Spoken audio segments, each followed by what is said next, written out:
για κάτι δικά μας.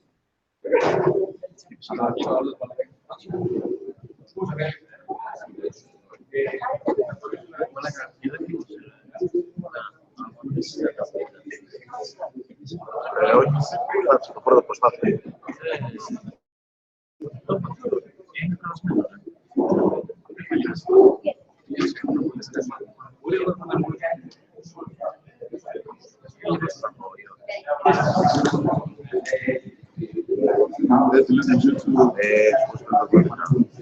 Είναι πάνω.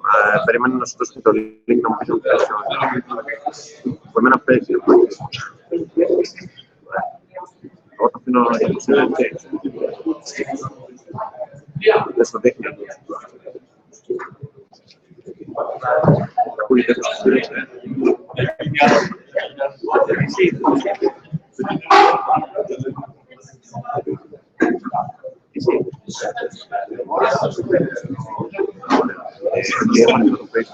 Μόλις γίνει κάτι, πώς θα λένε, μόλις αρχίσουν να μιλάνε ο μεχτής, στέλνουμε ένα μήνυμα να μου πεις όπως ακούγεται. Facebook, το έχω, εντάξει. Τώρα αυτό, δηλαδή επειδή δεν έχει πέρασει η κωδικοποίηση των αρχικών, αυτό είναι το τίτλο σε καλά του. Δεν φαίνεται έτσι.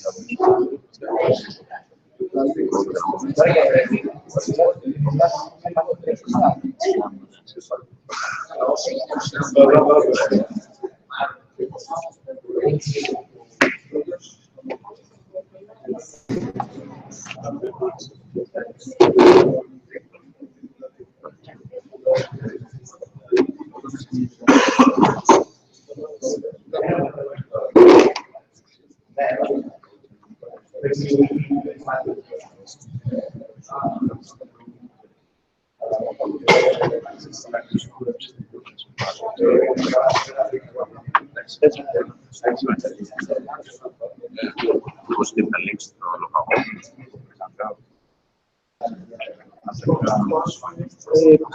Ναι, το ίδιο. Επειδή δεν έχουμε κάνει γύρω στο κανάλι, θα το δείτε και εσάς πώς θέλετε. Ναι, το ξέρω, απλά για να μας βγάζει ότι έχουμε δείτε εδώ πέρα, το παίζουμε στο Google Hangout. Αλλά υπάρχει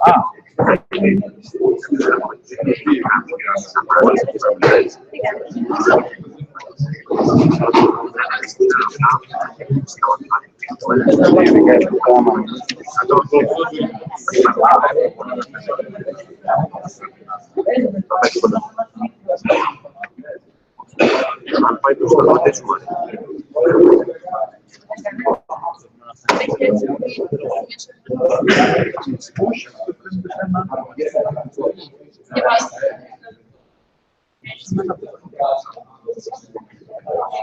Έχει το mirror, το έχει κάνει mirror.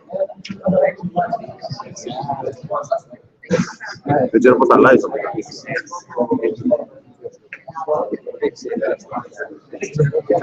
Δεν έχει αλλάξει να φλέγγες τους. Ας πούμε εδώ.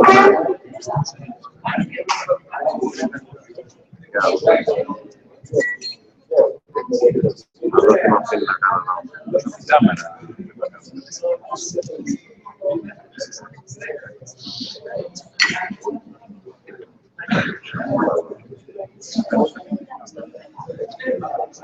Θα έπρεπε μέσα από εδώ να με ασύγει.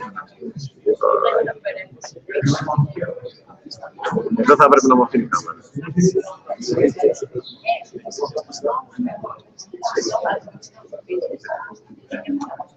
Άλλο στο μονόπουλο. Τι βέβαια, πάμε στο μονόπουλο.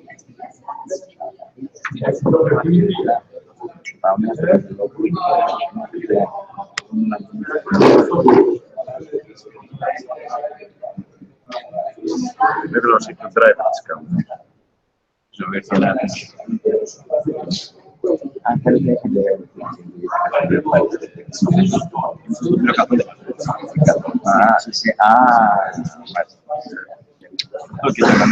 πολύ άδειες είναι τσέπτες, τι γίνεται. Πολύ ενδιαφέρον, δεν υπάρχει μαθηματική.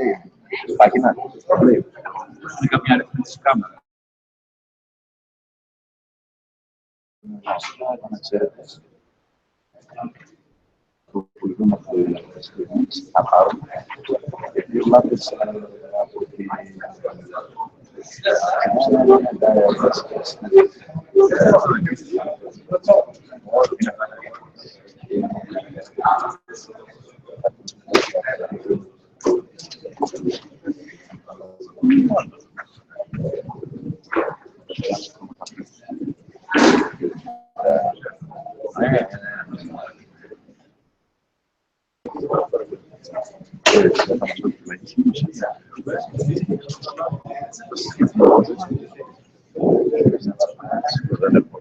Δεν μπορούμε να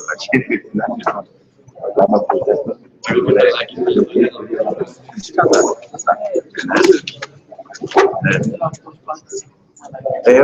Όχι. Δεν σου πάρει. Τώρα δεν το κάνουμε.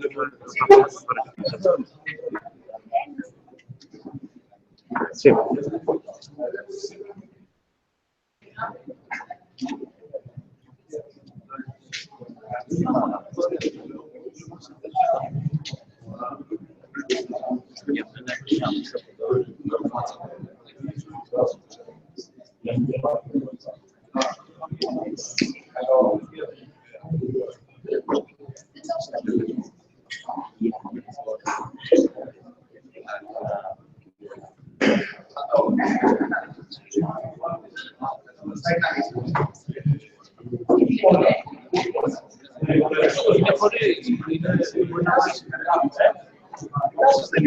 Ναι, αλλά... Πώς βγάζω το μυρωδί. Πώς βγάζω το μυρωδί. Ήταν μυρωδί. Ναι.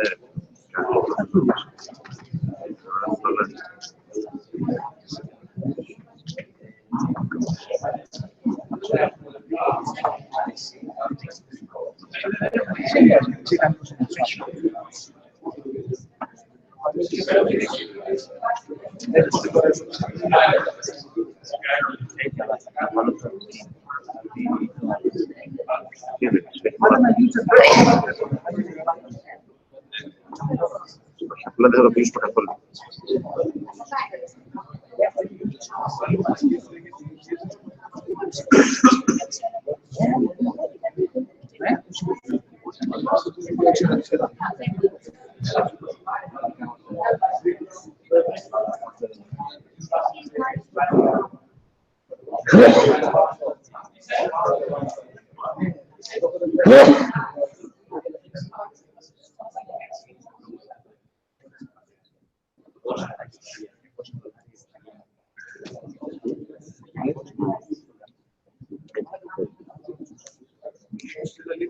Ιδανικά θα πρέπει να μπορεί κάποιος να έχουμε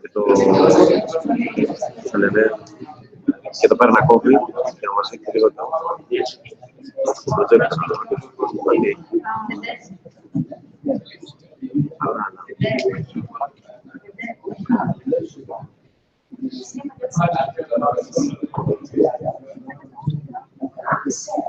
Αυτή, γιατί άλλος θέλει που σκέψει. Σαν να φαίνεται από εκεί.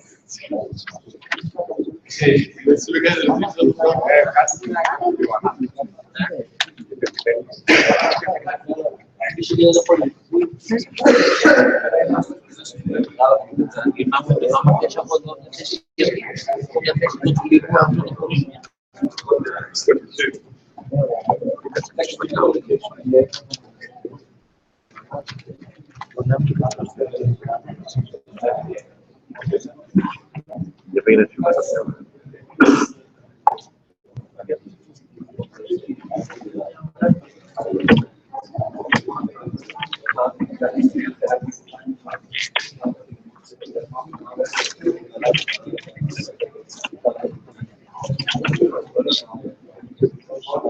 Πάει.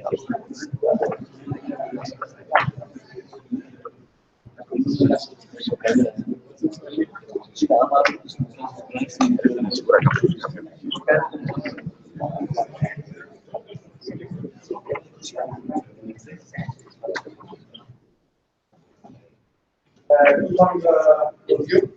I hope you enjoyed last evening. Dr. Athens. I hope it was nice. We will have more time on Thursday to go down. Tomorrow for the first session, Colonel Anisiou from the Hellenic Air Force General Staff will give you a lecture. This CV is uploaded on the platform. You can find all the things on him. I hope you enjoy your day.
Good morning, everybody.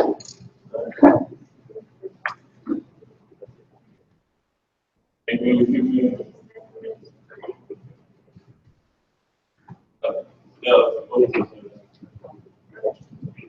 How about you? Can you give me?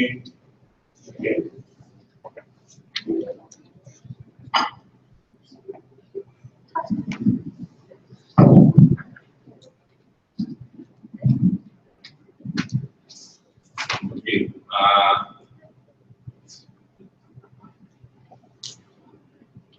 This is the second day of our seminar.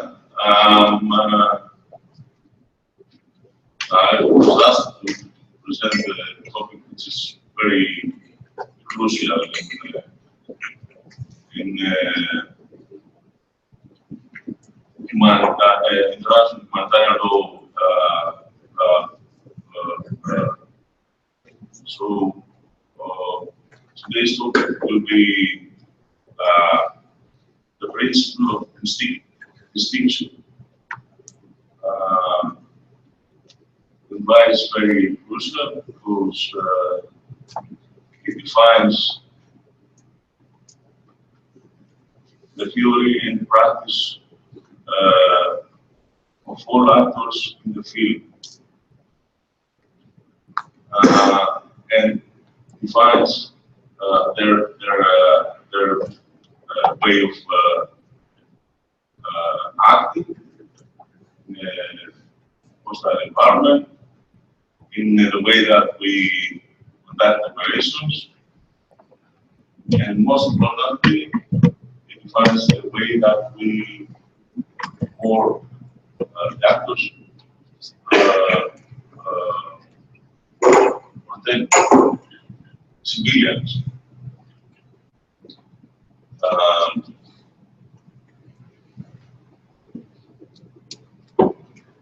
Before I start my presentation, I would like to thank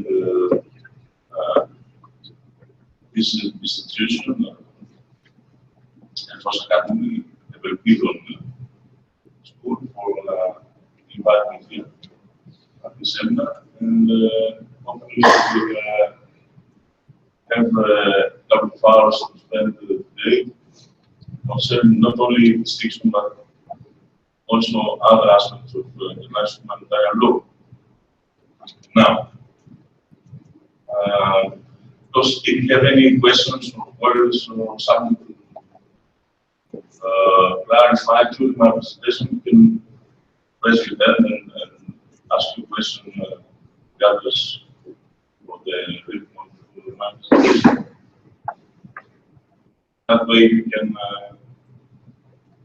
participate more actively in the process of this discussion.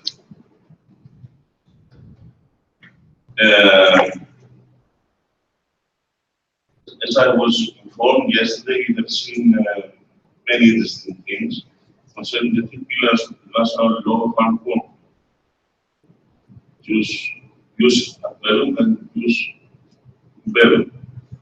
And you've also been you've also seen the interplay of various international bodies of law that are in particular applicable during the situation of armed conflict, international law of armed conflict,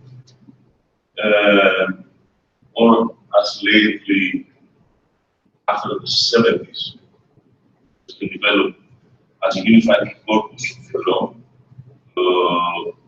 is called the international humanitarian law. And then, on the other hand, international law is the international rights law. Two separate and quite distinct legal contexts, but at the same time, both very much applicable in every situation, either that conflict is of international or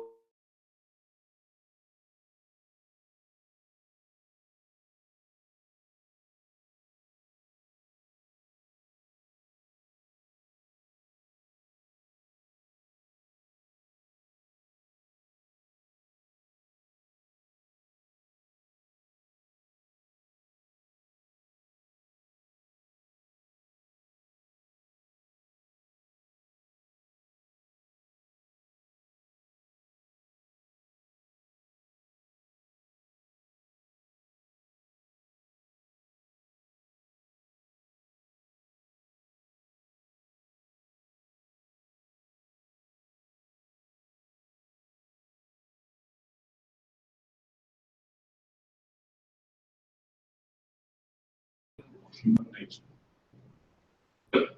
Absolutely not, of course, all of, discuss all topics of the international humanitarian law, but rather a few particular ones, those that relate to the process of targeting.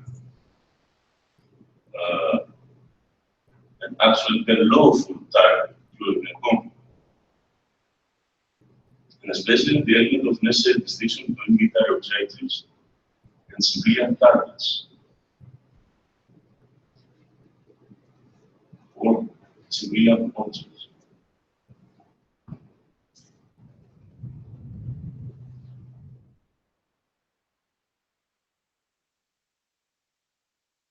Now, as we have probably said yesterday, the primary aim of the national humanitarian law is to protect the victims of armed conflict and to regulate the conduct of hostilities. Those involved in the fighting or actors actively involved in the fighting must make a basic distinction between combatants. And that distinction may be respecting the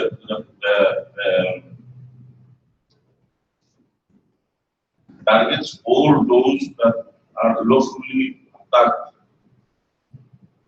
and of course civilians. Civilians who are protected against attack unless such time as they directly participate in hostilities. Throughout history, civilians have contributed to the general war effort, for example, by protecting and supplying weapons, equipment, food, shelter, or by offering political and or financial support to belligerents. Though these activities have typically been conducted far from the battlefield. Traditionally, very few civilians have been involved in actual combat.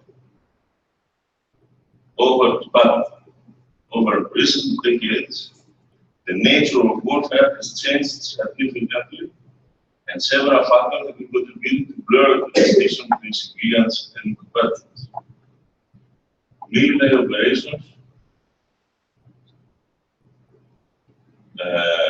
operations have moved away from the distant battlefields and are increasingly conducted inside population centers or populated areas. As for example, the Gaza city in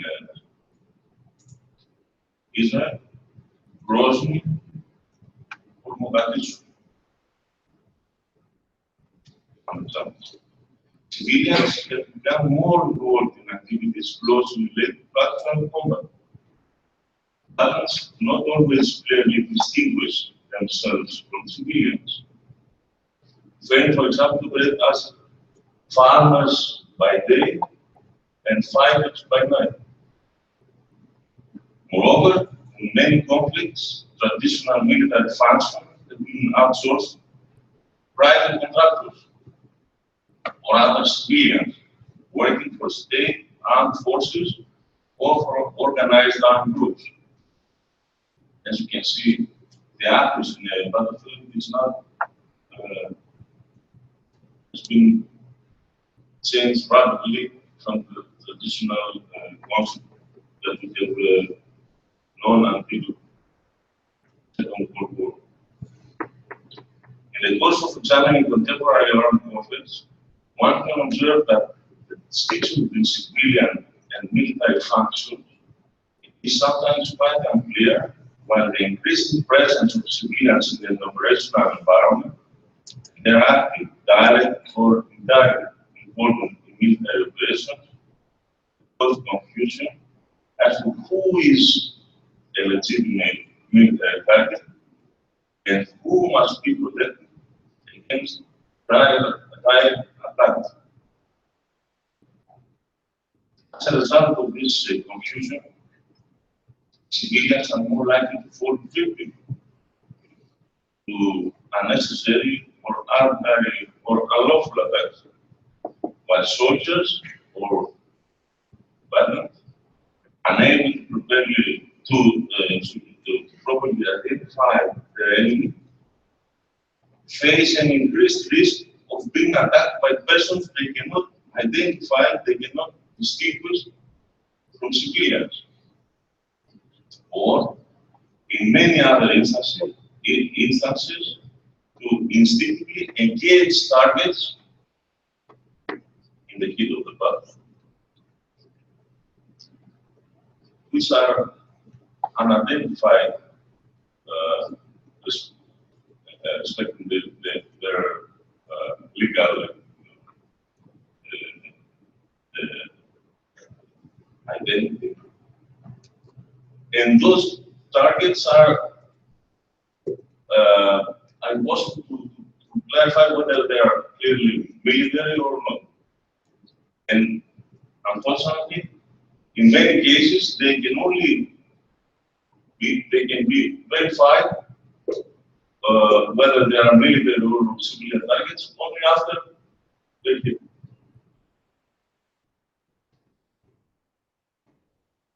So, let's see a few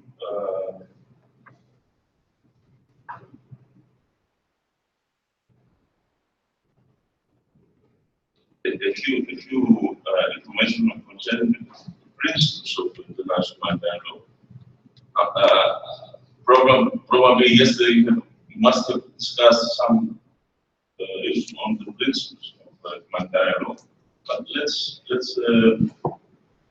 review probably some vital, some crucial information on this.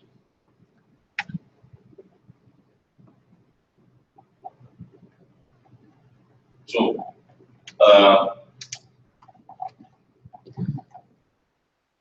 for an attack, be lawful, must respect all these four principles that regulate the means and methods of warfare. First, the only acceptable or legitimate military aim of the belligerent during an armed conflict is to weaken the military force of the enemy. To weaken the military force of the enemy. Not necessarily to render them the death neutral. I hope you can see the difference in this. We don't need to kill the enemy as long as we can render him incapable of continuing the fight. Second, there must be a lawful target of attack. So, given that the only legitimate target is a military target, civilians are not the target in general. Third one, the expected harm to the enemy must not be disproportionate to the military advantage gained. And last, all physical precautions must be taken to limit the harm caused. All physical precautions must be taken to limit the harm caused. If any information comes to light, change the assessment under the first two principles, and that might be suggest unlawfulness, then the strike must be suspended. The attack should not be continued. Now, let's see the basic principles of international humanitarian law. And in the process, we will discuss the first one, which is the principle of distinction. Let's have a review of them. It's a brief review. The first one is the principle of distinction.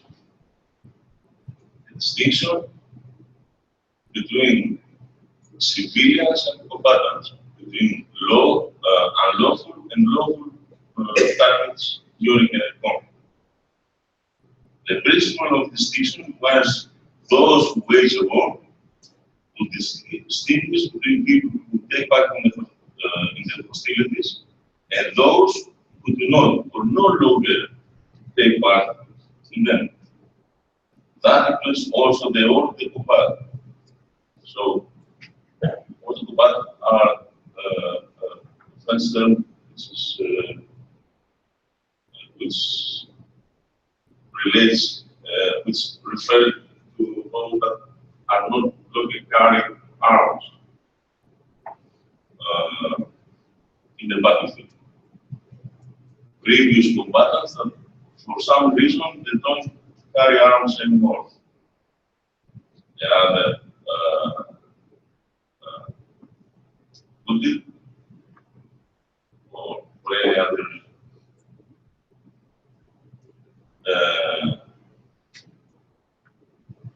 Of course, attacks against them also is also forbidden. Second, the presence of proportionality.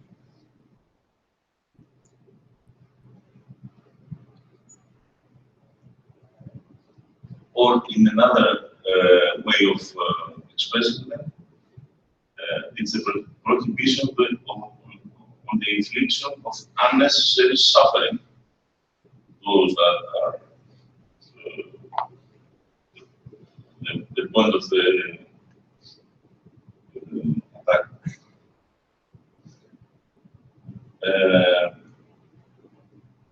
Additional Protocol 1 of 1977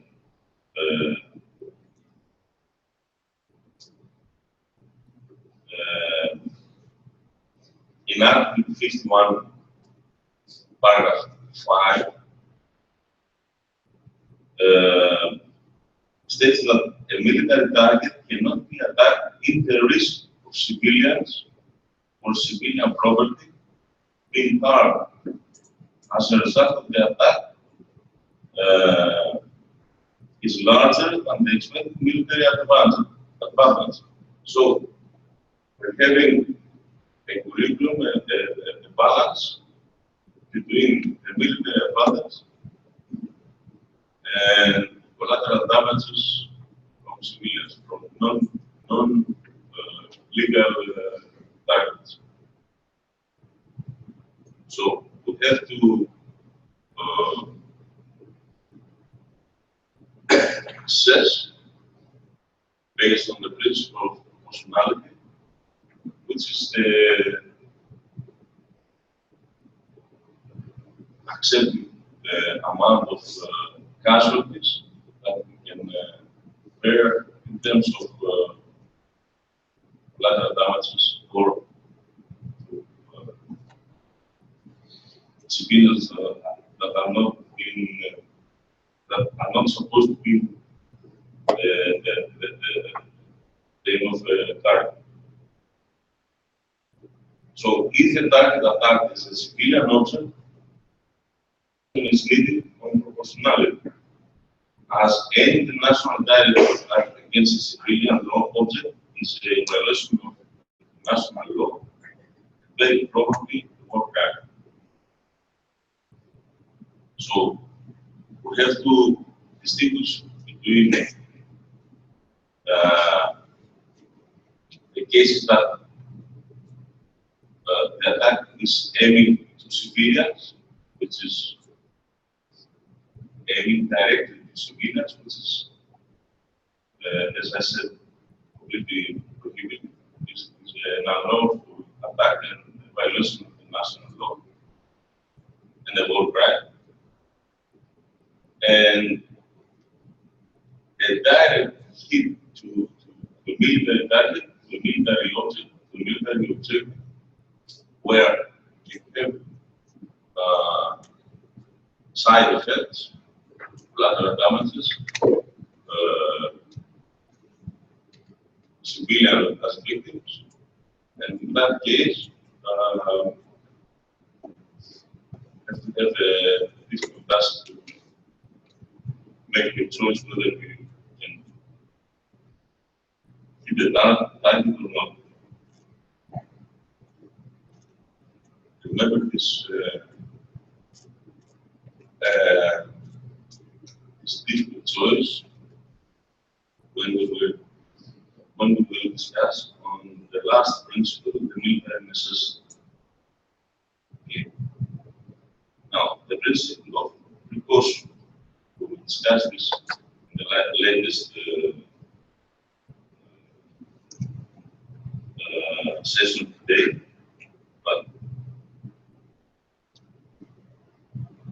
at this point we can say a few things like the constant care must be taken by all those involved in the planning and execution of attacks during an armed conflict, in order to spare for the civilian population and civilian objects by giving them an advance warning when informing them when planned attacks, when the planned armed attacks are or on military objectives may harm them, and give them the chance to evacuate the area of the target or to leave the area of the target. Of course, in this situation, there's a note this, where the obligation to provide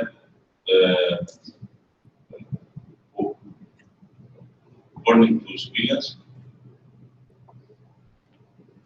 is inhibiting your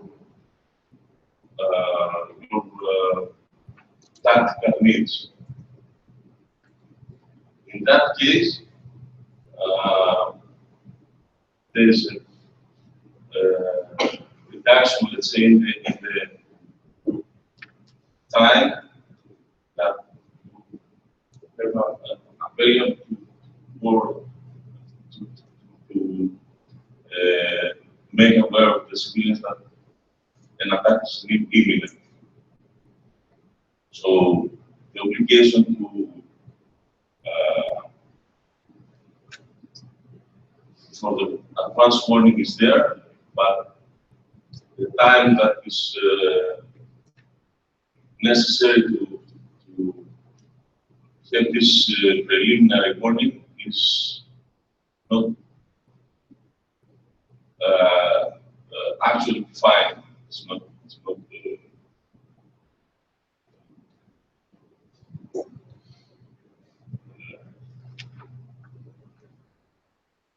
not a restricted time limit.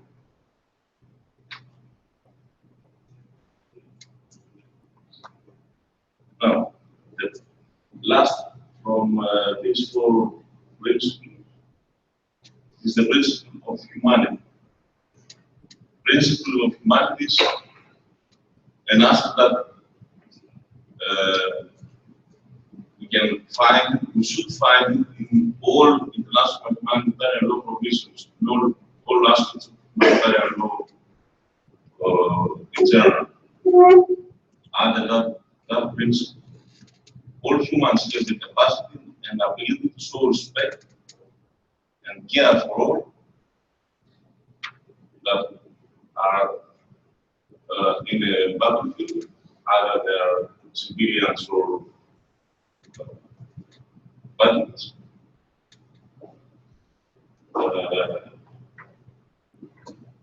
To an extent that they show respect to human dignity.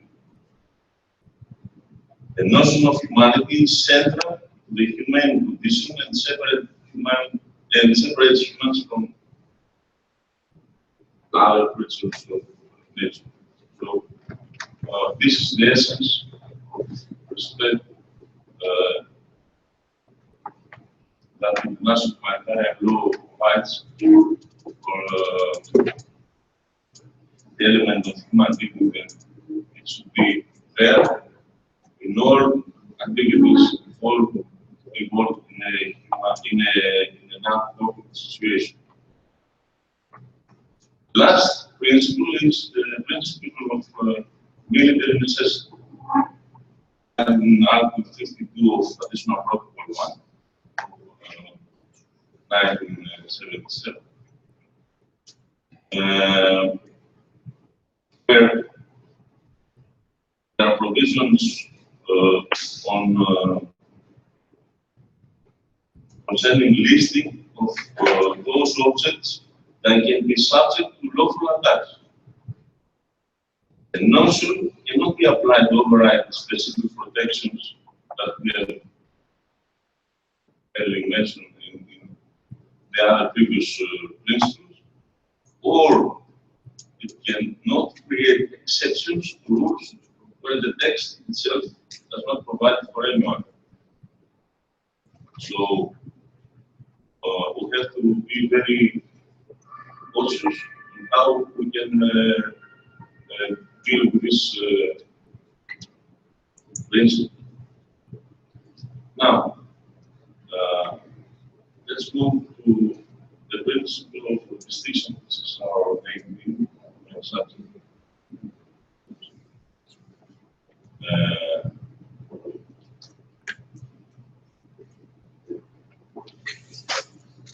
International humanitarian law, except that provides for the regulation of warfare, it also protects civilians throughout through rules of the conduct of hostilities, on the conduct of hostilities. For example, parties to a conflict must at all times distinguish between combatants and non-combatants, and between military and non-military targets, as we said before, enforcing the basic principle in the battlefield.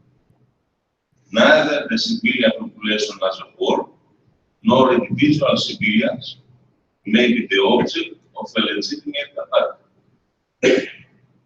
Neither civilians collectively or individually can be subject of an attack under legitimate terms. In such situations, even certain military targets or objectives are also prohibited to attack if they would cause disproportionate harm to civilian or civilian objects. In general, the principle of distinction prohibits all direct attacks against civilians and civilian objects, as well as prohibiting all means and methods that cannot make a distinction between civilians and military targets. This principle,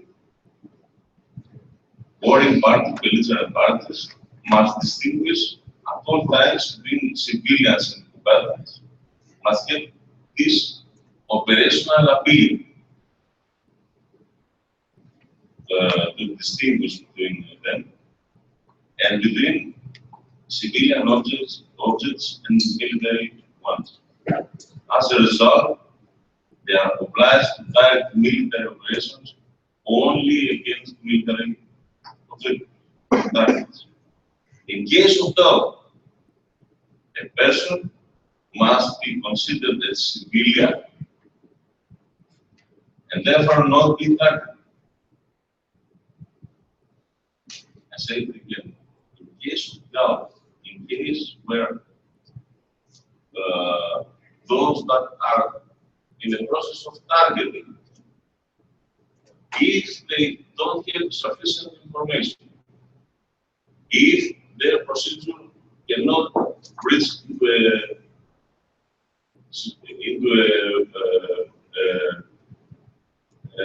an accurate characterization of this individual, whether it is a civilian or a military or a combatant, they cannot continue the attack.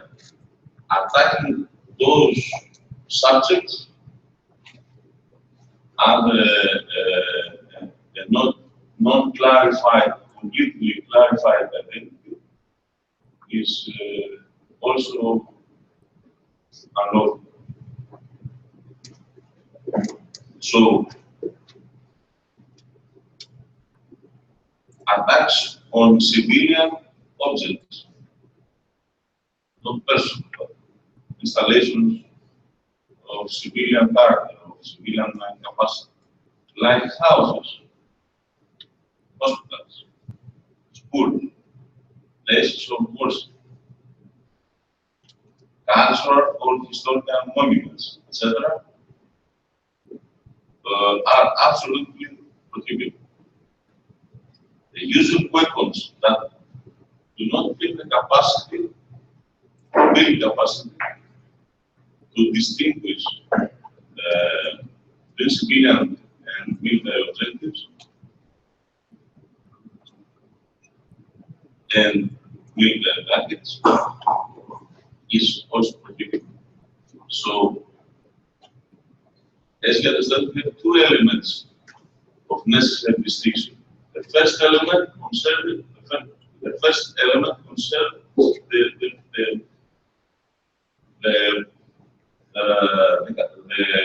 identity of the target, whether he's a civilian or a military one. The second element is concerning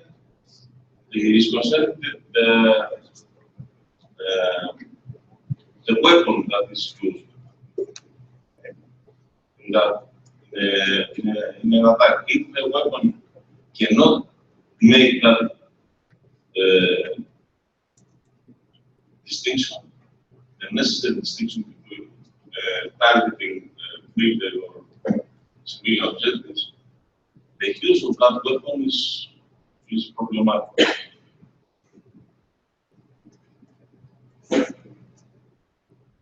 So, if we have to make out the code, a general clause of this, a brief one. We can conclude that attacks on civilians are prohibited in general. Okay. And that expression, which is the essence of the principle of distinction,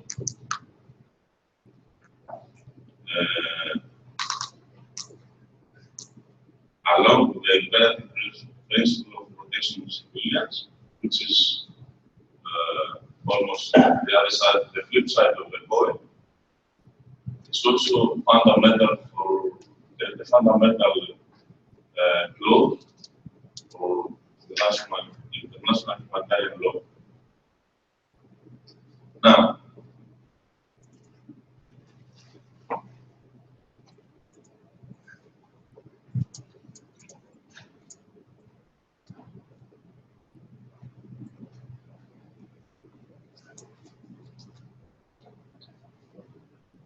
if you want to see how the principle of distinction has been evolved in the course of history, we will observe that this fundamental principle by itself is very ancient.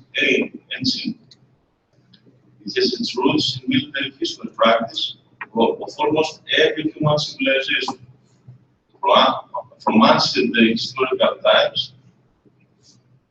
Now, even in cases that it was not respected at all,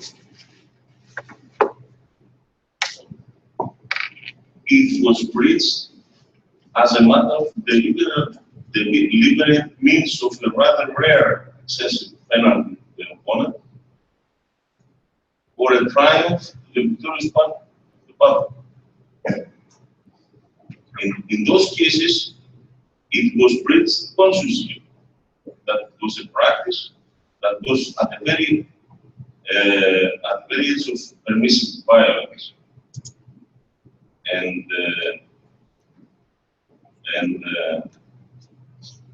from the laws and customs of war that has been evolved in every historical period, either by the community of men or by has been evolved as a divine guidance, let's say. That distinction has that perception that has to make clear that civilian targets are not to be targeted in the battlefield has been breached from those days to today.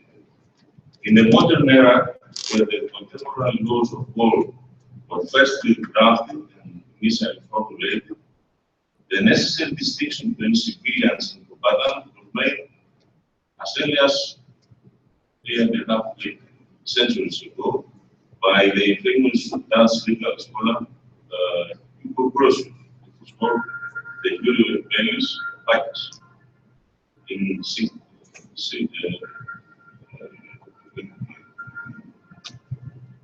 Europe. It was later maintained the legal code in the American continent. Back in 1863, during the American Civil War between the North and the South, you can find it in legal code in Articles 23 and 25. In the modern era, the principle of distinction is further set out more firmly and detailed in Hague conventions and Geneva conventions, and more precisely in 1977 Additional Protocol 1, the 1949 Geneva Convention, And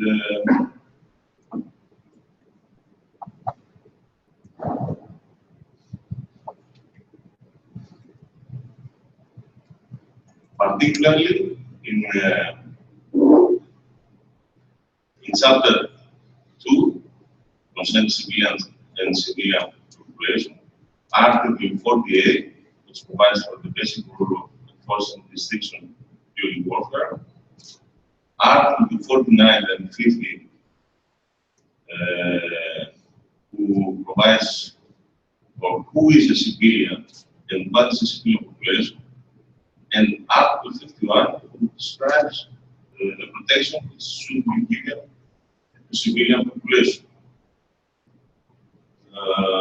In chapter 3 of the Protocol 1, we can find provisions that regulate the targeting of civilian objects. Now, let's see a few things more detailed in Hague and Geneva law on how the principle of distinction has been described, has been included in the provisions of these bodies of law, national, international humanitarian law.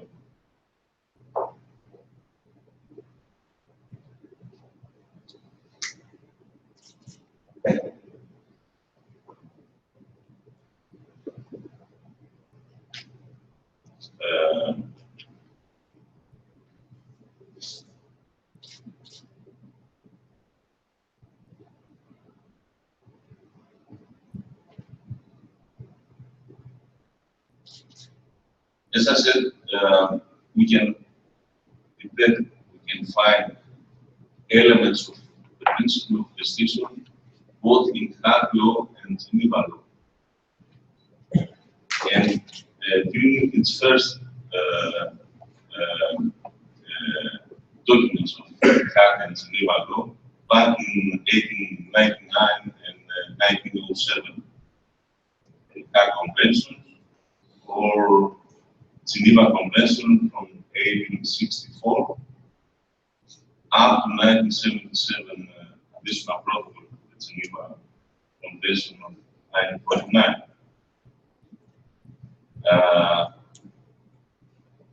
The very first inclusion of elements of principle of distinction national documents was in St. Petersburg Declaration of 1868, where concerning the maximum of the use of certain projectiles in during warfare, land warfare. In that document, it was stated that the only legit it was included that sentence, which is very poor in IHL until today. That sentence was stated the following: the only legitimate object which states should endeavor to accomplish during war is to weaken the military forces of the enemy. I will repeat this: the only legitimate object which states should endeavor to accomplish during war is to weaken the military forces of the enemy. To weaken the military forces. Admittedly, this was concerned with preventing superfluous injury or unnecessary suffering to combatants by prohibiting the use of all explosive projectiles under 400 grams in weight, and was not aimed at specifically protecting the civilian population. However, in this instrument, the immunity of the population was conferred indirectly. So the first point, the first international instrument, international document that five elements of the principle of distinction is in 18th century, the St. Petersburg Declaration of 1868. Later, in the Hague Convention of 1899 and 1907, or in the Geneva Convention of 1989 and 1949, the rule of protection is deemed to be generally accepted as a rule of law. So, though at the time it was not considered necessary to formulate word by word in the texts themselves. So, if we want to search and find, in order to find a specific wording of distinction, we cannot detect it clearly in the instruments, in the text. But in general, the idea of drafting all these instruments is based on the element of distinction and the providing protection for the civilians.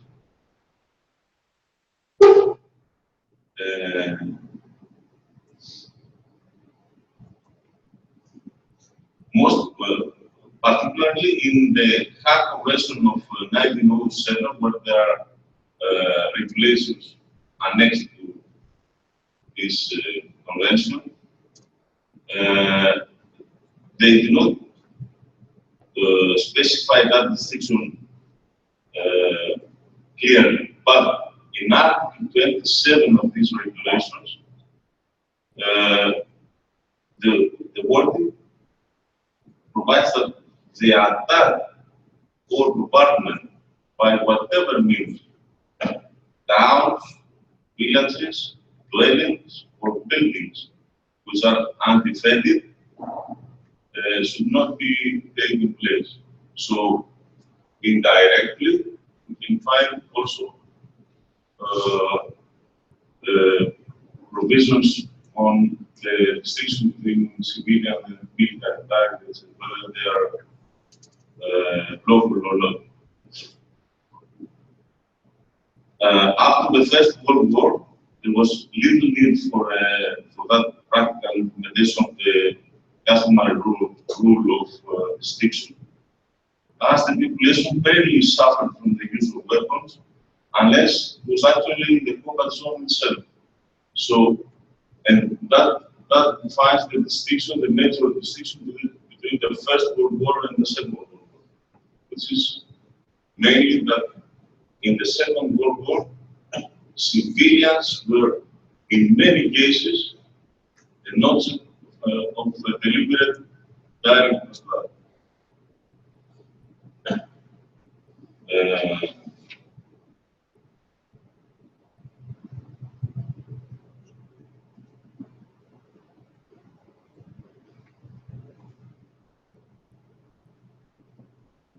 Another element that we saw it happens during especially the World War II was the phenomenon of reprisals, military reprisals. That means that the belligerents, during a process of reprisals, they were targeting the civilian on the other side.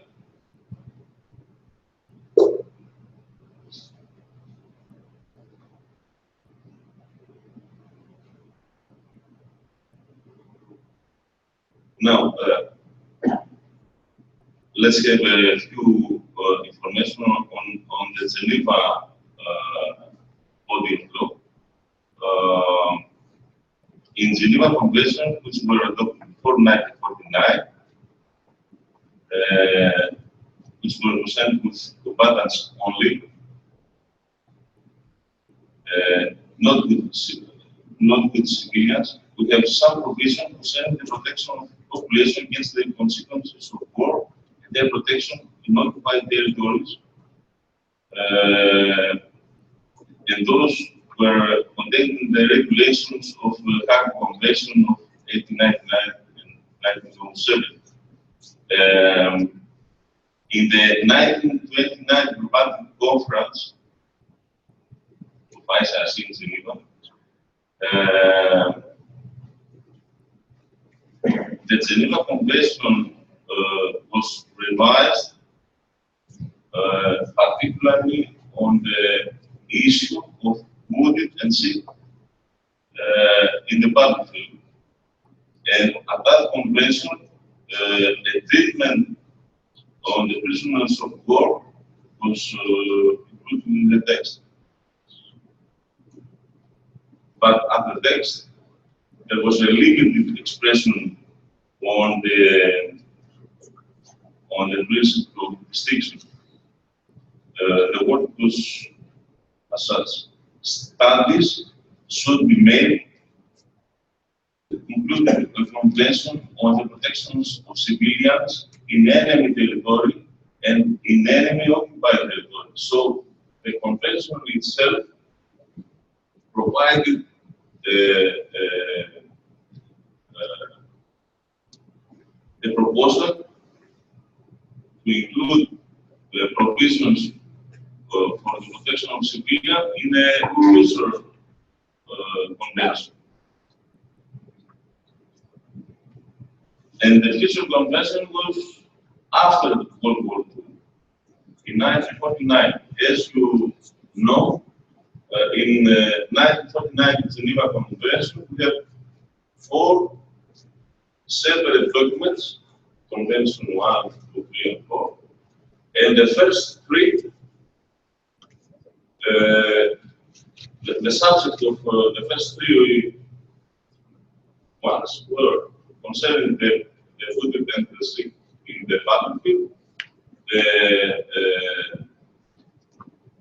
those that are in a situation of maritime warfare, and the third one was the prisoners of war. In 1949 Geneva Convention, and a 4th convention was added, particularly for the civilians. And that was the innovative factor, the innovation of 1949 Geneva Convention. There was, for the first time, a distinctive document, a legal document, concerning the protection of civilians.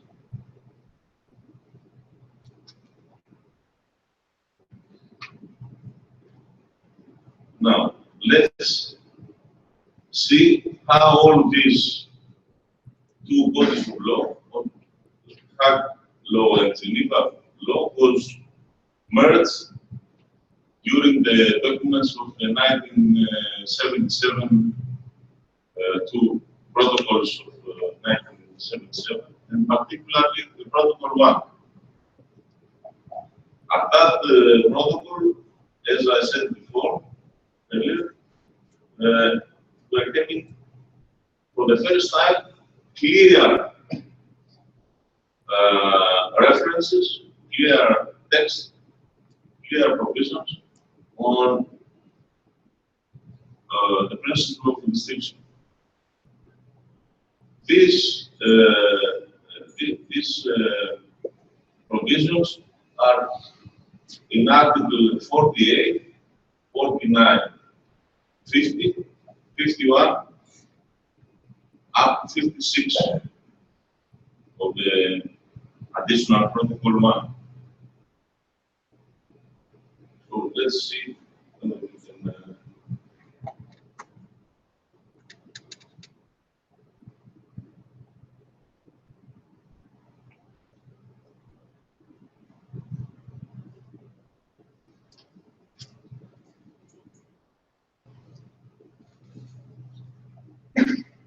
All these provisions, you can find it in your reading material. Now we will see how all these provisions have developed international customary law on these issues. As you must have discussed yesterday, customary law is a special part of international law, which is distinctive from the law itself, because it has additionally value. It has been, it's been drafted, it's been developed as the product of two elements. The first element is the element of state practice. That means that if a certain rule of international law is being applied and being enforced, and it's been practiced by many states, that gives us a clear view of how states are accepting this rule. So if you have a wide enforcement of this rule, and many states are respecting and enforcing this rule, we have a strong state practice. And the other element of customary law is opinion juris. It means that you don't only have to have a steady practice from states, you have to have also the element of that provides that practice is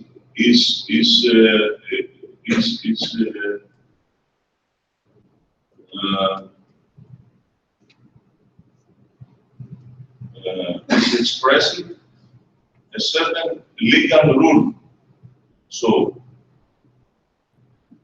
in order to have a customary law, you have to have these two elements: a legal rule and the wider state practice that enforces that legal rule. And what is important in customary law is that, given the fact that it's widely accepted from and enforced, is being enforced in state practice, is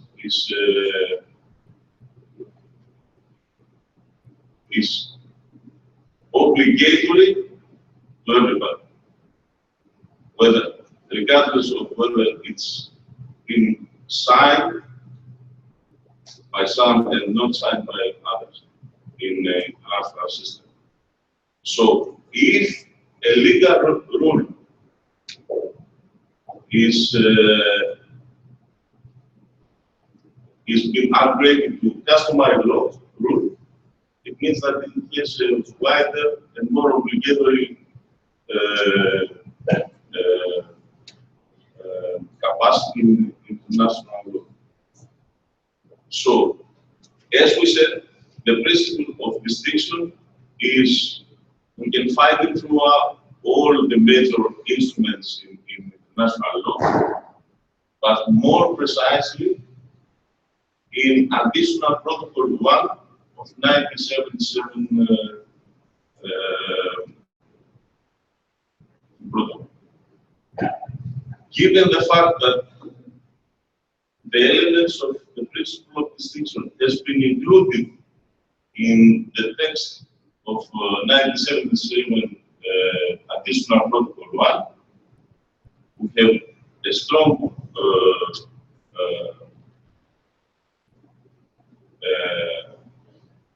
element that this rule has been accepted by the international community, and this rule, these rules of the principle of distinction has been upgraded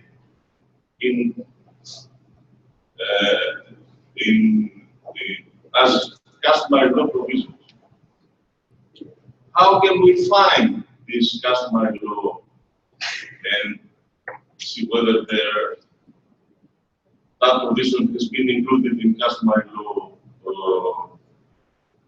itself? As you see in the slide, International Commission of the Red Cross in 2005 has been developed a codification of these customary rules, of these rules of international customary law. Into that particular edition, if you find it, it's very easily accessed in the site of ICRC. So if you search for this edition, you will find under the list of all these rules of customary law concerning international humanitarian law. Now, how can we find the principal distinctions in this list of rules?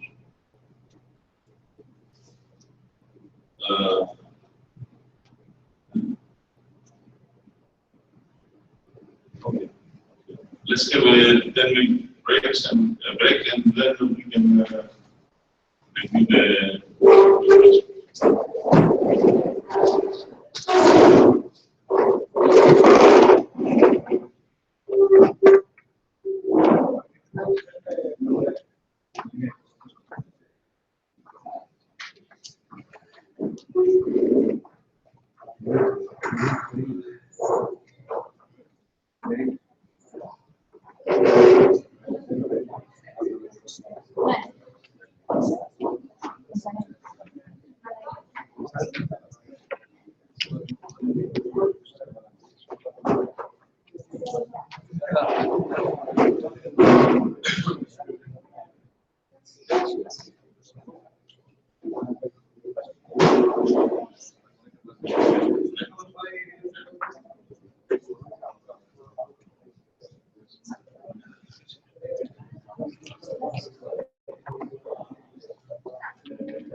Not just for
No, mi piace niente.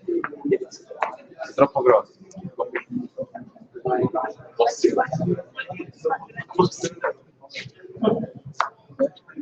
Ciao Benigni. Come stai Benigni? Benigni. Benigni. In a very different way. He has the Florence accent. Like completely different from mine. I speak with the Roman accent. This is Napolitano. No, it's this. He comes from Florence, Florencia. Speak French also.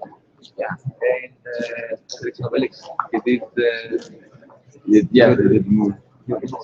Yeah, no. Did you like it today? Intoxicable. Didn't find it. I was searching for you. Really is. What?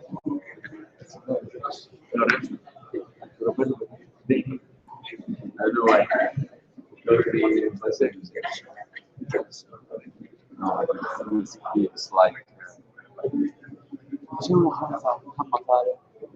with the doubles, the weak C, the that comes from Florence, are not able to make the C, the letter C.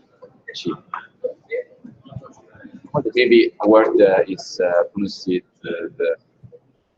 cane, dog, cane. They say cane. The in Italian is canuccia, la canuccia. They say canuccia. Yes, it's like an H, no? So you can say that I speak like. No, you speak in Italian. Yes. There are a lot of people.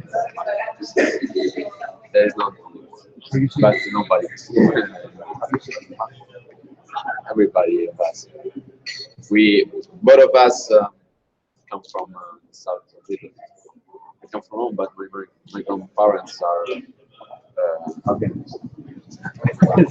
What is this thing? They go. Yeah, usually. Mafia is not the Italian mafia. It's not like South America with banditos or Chinese mafia. They kill people only, but not people that No reason. not for no reason. Usually they kill pushers that are not allowed by mafia to sell drugs, for example. But they usually they do not kill someone in the streets without reason. You have to did something wrong. Something like police. Usually they They do not even kill police. Also, no, the mission is something like police. Maybe some decades ago, but now it's only a criminal. They go to church. Some decades ago, when we were weak country with weak institutions, mafia became a sort of tribunal, but now it's only a criminal. You're speaking about the mafia of 19th century, at the beginning of the Italian. As they go to church, they request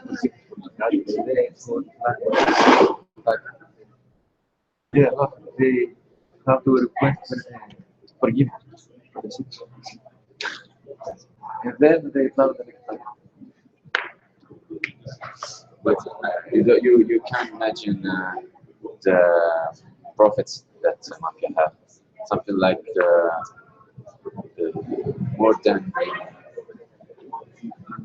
surely more than the entire profits of a country like, for example, Greece or Italy. Camorra is Camorra is the richest enterprise all over the world. Rich family. How do we enter? More than Apple. How we go to Mars? There are a lot of ways to shoot to be mafia. You have the face of some. No? No, it's really. How do you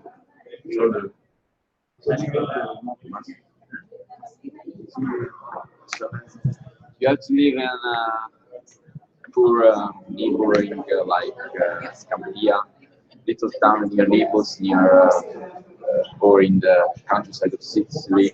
And if you come from the place, you know who is the man, chief of local maker.